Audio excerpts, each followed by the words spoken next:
Broadcasting live, safely from behind the walls of Studio B within the Big Talker FM compound. Far from the socialist siren of UNC Wilmington, this is Right on Campus, After Hours. And now, here are your hosts, Kevin King and Tyler Cralle.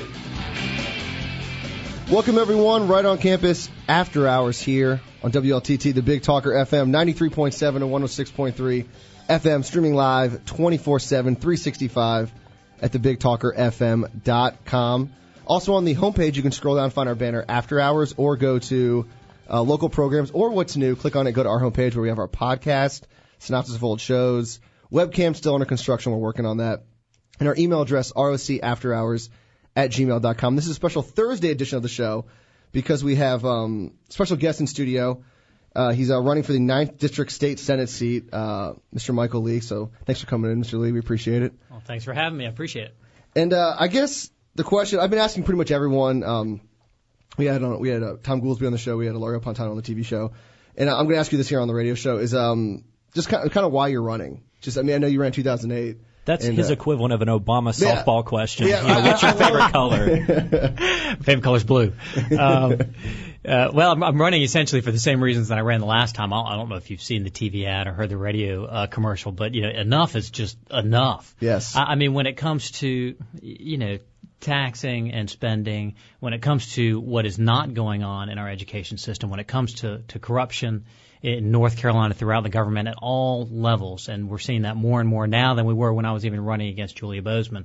I mean, those are a lot of the reasons why I got into it initially. When I ran against Julia Boseman, no one else was going to run against her. There was no other Republican that was going to step up at the time, and people thought I was crazy because, who was I? I had no name ID. I've got 4 kids.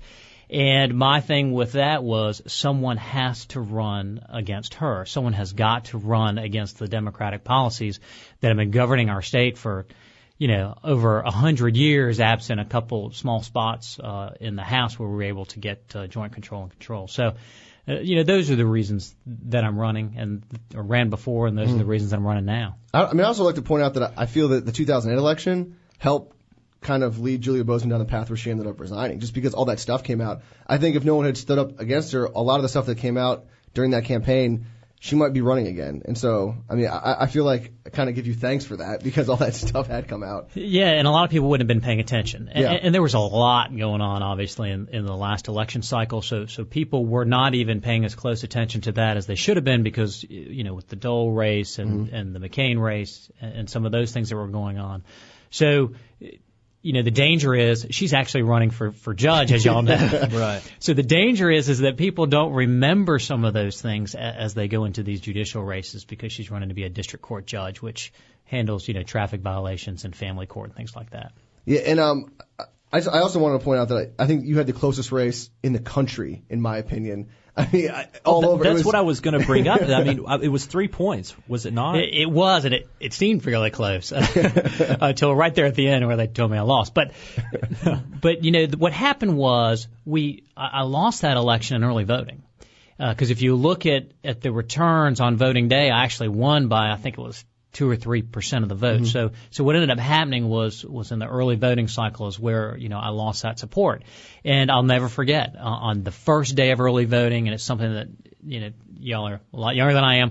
It's something that we've never seen before on the very first day to have, hour, 2 hour, 3 hour lines. But my wife is over at the government center, and I can't remember, I was finishing something at work, and I was coming out to the polls, and she goes, "Michael, you have got to get out here." There were buses and buses of people coming, and a guy in a pickup truck that came around behind the buses, and he had a megaphone. And, they were having a rally right there and lining up. And when I got in the line and I went to, shake people's hands, because at first I was like, wow, this is really cool. And then I thought, we're going to have a couple hours worth of a line. I'm really going to get to talk to these people. So I said, hello, my name's Michael Lee. And they said, well, you're a Democrat or Republican? I said, well, I'm a Republican. And they would turn around. And I know you've heard me say this before. Right. But it was the most amazing thing I've ever seen. So that's what happened, not just to me. It happened to Republicans all across the state, all across the nation.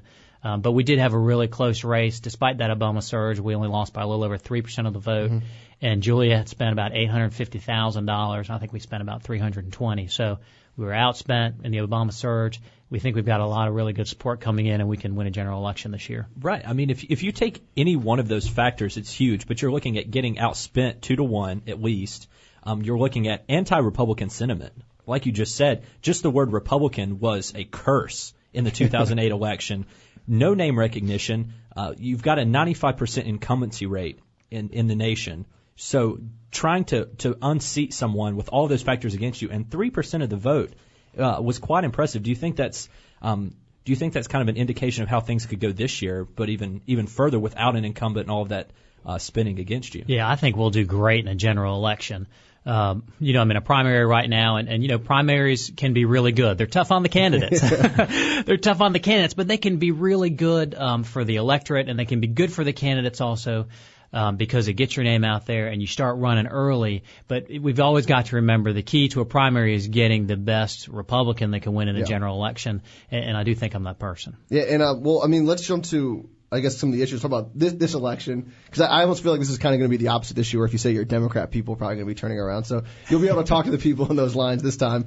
And I guess let's jump to the economy, the first thing, because that's on everyone's mind. I know everyone out there listening wants to know what your plans are for helping the economy out. Yeah, well, and y'all know, and you've heard this, and the people listening to your show have heard this. We used to say we have some of the highest taxes in the Southeast. That was the line when I ran the last time.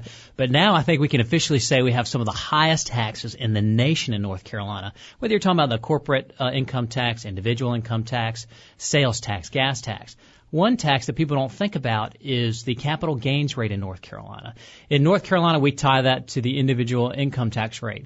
And what that does is it takes those capital gains that business people take in from the sale of a business or other type of capital gain, and we have to pay, in many instances, twice as much as some other states, so we can't reinvest that. We can't reinvest that capital. So when you hear my commercials and I talk about removing some of the impediments to capital investment, that's one of those things that we can do through reduction of taxes.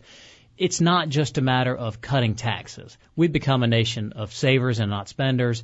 Businesses are not spending like they used to, reinvesting into their companies because we live in a really uncertain economic time. I don't care who says we're coming out of a recession. It is very uncertain. Yeah. So what we need to do is instead of in addition to cutting taxes, we need to look at the tax code and see how we can incent business to spend money today without borrowing from tomorrow.